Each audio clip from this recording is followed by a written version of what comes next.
Hi, welcome to Wednesday. Before I get started on the case, I want to remind people that today's the 27th, but tomorrow is the 28th, and it is a full moon. It is the wolf moon. It's a big moon, but it's not usually a troublemaking moon, just so you know. The other thing that is even a little bit more of a problem, though, is that on the 30th, Saturday, Mercury retrograde starts. And it goes through the 20th of February. So just be aware of that. My biggest peeve is don't sign any final house papers. If you're buying a house, you do not want to sign your final papers under Mercury retrograde. And the best stone to help with a Mercury retrograde, where when you read things, you're understanding it and it's not so tongue-tied, is a blue aventurine stone to carry during that time period. Okay, we are going to be talking about an interesting case today. This was in the 80s, and I got a call from a lady by the name of Sarah, and she lived in a neighboring state. And she left a message, and she said, my fiance died about 8 or 9 months ago. She said, and I just can't get over the fact that I think he's still here. She said, she says, and I just may as well tell you it was suicide. And I don't know if he didn't cross over because of that.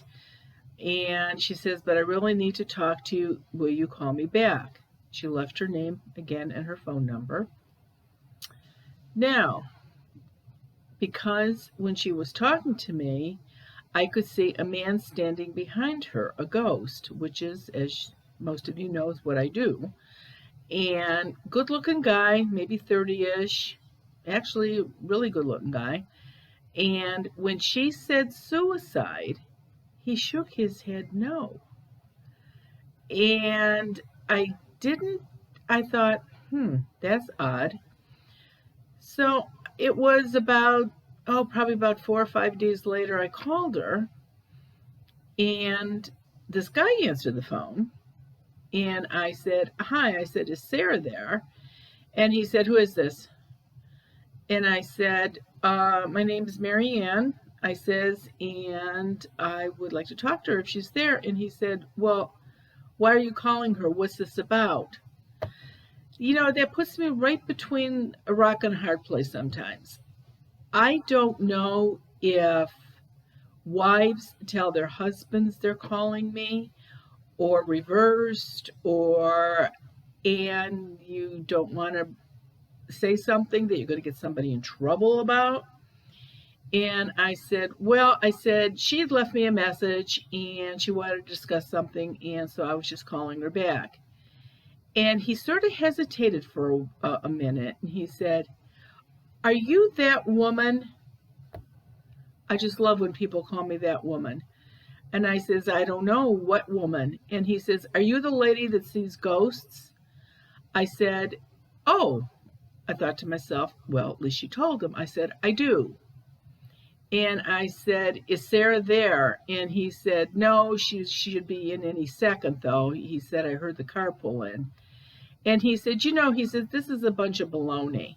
He said, I don't really think that, you have to bother to do anything about this.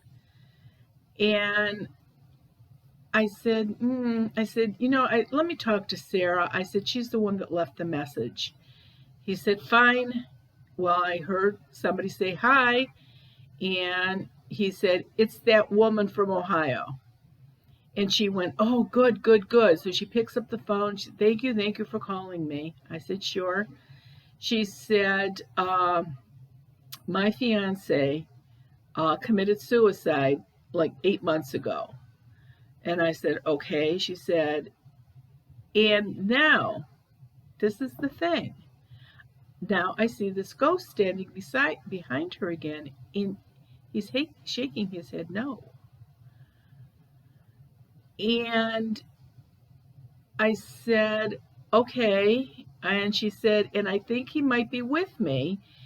And I was just wondering if there was anybody in the house. And I said, well, I said, there is a man in the house, and he looks like maybe he's 30-ish. And I said, very good looking. I said, tall. And I said, she goes, oh, she says, I bet that's Adam. And I said, Adam was your fiance? She said, yes. And I said, well, that's a possibility that it could be him. And she says, well, can you come out? She said, do you come, out of state? And I said, I do. I said, you're not that far away, actually. I said, we set a date up, and I said, are you going to be the only person there? She said, no, no. She said, Adam was a twin, and his brother is Zach. And I heard her say, Zach, do you want to be here when Marianne comes out? And he mumbled something, and she said, oh, I don't know if he'll be here or not. And I said, this isn't a lot of guys' cup of tea. I said, if he doesn't want to be there, that's fine. She says, yeah, but it's his brother. And I says, whatever. And she said, I'll let you know. And I says, well, if he doesn't want to be there, I says, you can have one other person there with you, but nobody else. And she said, fine. So it was I set the date up, and it was a little while out, like 10 days out, 2 weeks out. And I said, I told her, I says, I'll call you a couple of days before to make sure we're still on. She said, all right. So I called her back a couple of days, and Zach answered the phone again. I said, hi, it's Marianne. And he said, yeah. He says, and you're coming out. And I said, right. And he said, I think this is a bunch of baloney. And I said, well, that's okay. And I said, now this ghost is now standing behind Zach. And he's like pointing toward him. And I'm thinking, what in the world is this about? I said, all right. And he said, I am going to be here. He says, I just don't need Sarah to get upset over this. He says, we are engaged now. I said, oh. I said, you and Sarah are now engaged. He said, yes. And he said, well, my brother Adam and I and Sarah, we all went to high school together. We all grew up together. He said, and she should have picked me first anyway, he said, but she took Adam first. And he said, and so now that Adam's not in the picture, we got close again, and now we're engaged. And I says, well, that's nice. Now I just get this creepy feeling, and I'm thinking, So I told Zach, I said, I will be coming out. I says, but it's, a 2.5, 3 hour drive. I said, so I'm going to have a friend with me. I said, and she won't sit with us. She'll just sit off back by herself in the living room while we talk. I said, but it's just the idea of, driving that far by myself. I says, my husband worries. And he said, yeah, okay. So I called my friend up that is a detective. And I said to her, can you get off from work, or are you working on this day? And she goes, no. And I said, I got a bad feeling about something. I says, I got a house to do out of state. I says, 3 hours away. I said, would you come with me? I said, and, I'll buy you lunch on the way home. She said, sure. So she came over. We left. We got there. Like 10:30, 11 o'clock in the morning. And, of course, Zach was there, and so was Sarah. And we walked in, and her fiance, the ghost, was there. And he and her fiance were twins, obvious twins. I don't know how she could tell them apart. That's how closely they looked alike. Hair a little bit different, but everything was identical. And so Sarah said, "So is Adam here?" And I said, "Yes, I believe he is." And Zach just got really, really quiet. He didn't say a whole lot. And she said, "Would you ask him why he didn't leave a note?" And Adam said, "Because I didn't kill myself. Zach killed me." And I looked at Zach, and he just sort of looked at me and glared at me, and he sort of put his head down. And I'm thinking, now what am I supposed to do? And I said, "Tell me," I says, what did the police report say? How did that come out?" She said, "Well, apparently," she said, "there was enough. It looks like the stool he used, he hung himself the rafters off the garage. What nobody could understand, though, is that the car was close enough that he probably could have stopped it if he wanted to." And Zach said, "Well, he just wanted to be dead. That's all there is to it." And I looked at Adam and I says, "Why don't you tell me exactly what happened?" He said, "Okay." So he says, "We went out in the garage." He says, "We were looking at the old car." And he's talking about Sarah, She made a mistake. She should have picked me. She shouldn't be marrying you. I'm the better person. I have a better job, and I can give her more. And he said it just aggravated me so bad that we started fighting. He says, and he pushed me, and he said, and I fell up against the workbench. And he says, the next thing I know, he says, I'm standing outside of my body looking at myself swinging from the rafter. I said, "What did Zach do?" He said, "Zach took an old stool and put it close to where I was, but tipped it over so it was laying on its side." I said, "So he made it look like a suicide?" He said, "Yes, he did." He says, "And the cops couldn't find enough evidence to go one way or the other, and so they went ahead and said it was a suicide." He said, "And apparently it didn't help that 2 days before that I got fired, and everybody was saying that I was depressed, and I wasn't." I said, "Okay." So now I'm sitting there looking at Sarah and Zach, and I said to Sarah, I says, "How much do you want to know, Sarah?"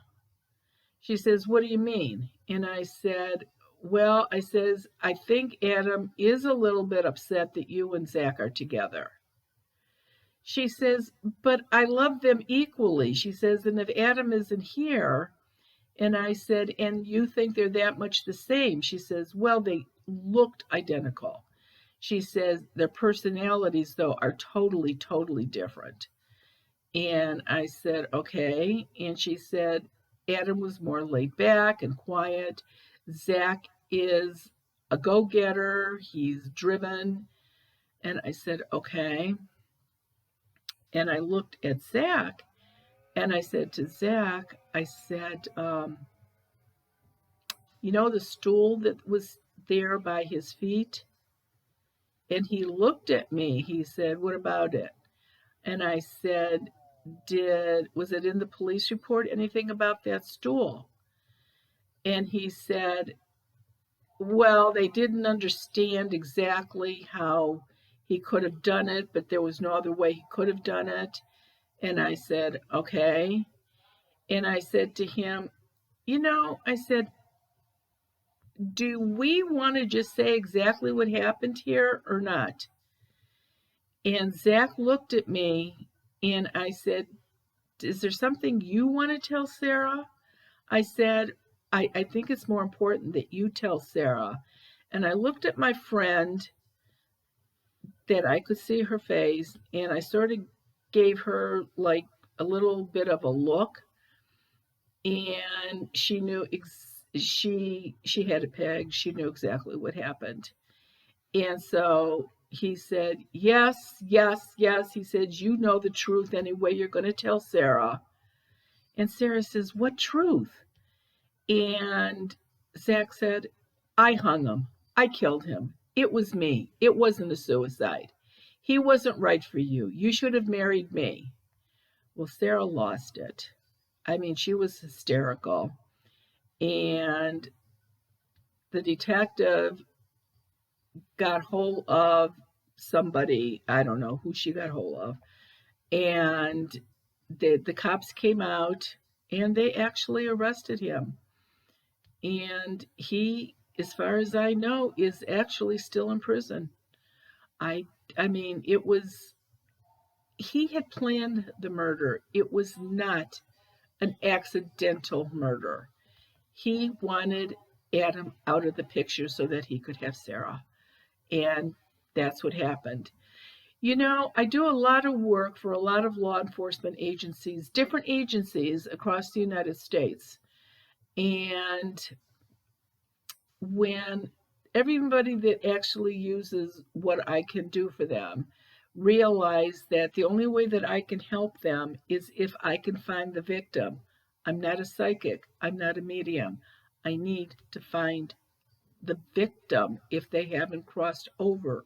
That's the only way I can get any information. And luckily, Adam was there, and this is one that, got taken care of, which was good. And in the long run, I don't think Zach was right for Sarah anyway. I could see where she would have liked somebody quieter like Adam. Adam did go to the light. He thanked me. He said, "Thank you. I didn't want her to think that it was something that she had done, that's why I committed suicide when I didn't." And so he said, "Thank you for that." And he did cross over. And it was probably 7 or 8 years later, Sarah actually did call me. She had been married for about a year, just found out she was pregnant, and she wanted to make sure the house she was in was clear.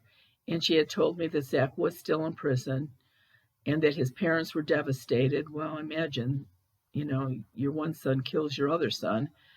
And this is the thing, if you think you have a cold case, I need to find the victim. So you know, don't be calling and saying my uncle died 45 years ago. We think it was a murder. I'm not going to be able to help you. Plus, in most of the cases that I do work, law enforcement agencies have to be involved. They call me in. Now, when people are missing, he's been gone for 3 days, do you think he's dead? Those people do call. And the only thing I can say is this: say your teenage daughter's been missing for 5 days, and you call and you want to know, do I know where she is? If I see a spirit of your daughter standing behind you, that means she's dead. Is this what you really want me to tell you? Is this what you want to know? So, you think you might want something and you really don't. But anyway, so this was one that was a little bit different, and next week we will do another one, another case, and then probably the following week I will, because the questions are coming in, I will do some questions. I want to follow up on something. I got some calls about the little girl from last week, questioning how a 3-year-old could talk like that. And that is why I always say there's no ghost younger than 3. This little girl talked like she was 5 or 6 years old. her English, and she could also speak German, because I asked her about her doll and she called it a I think she said it was like a puppet or something like that. And then I asked her about her mother, who she did call Mama, but her father she called Tati. And I said, "That's your father?" She says, "Tati." So it was a 15-minute little thing we had last week, Wednesday. I was in the house for an hour and 20 minutes. So I'm not talking for an hour and 20 minutes. So that's why it was sort of condensed. But I can assure you that little girl was really smart, and she really knew what she was talking about. She knew what her age was when she got there. She said she was almost this, so that means she was 2, and she was almost going to be this. So that means she was probably close to 3.5 or 4 when I met her. So, yeah, it did happen. Okay, everybody have a good week, and I will be here next week, Wednesday. Thank you.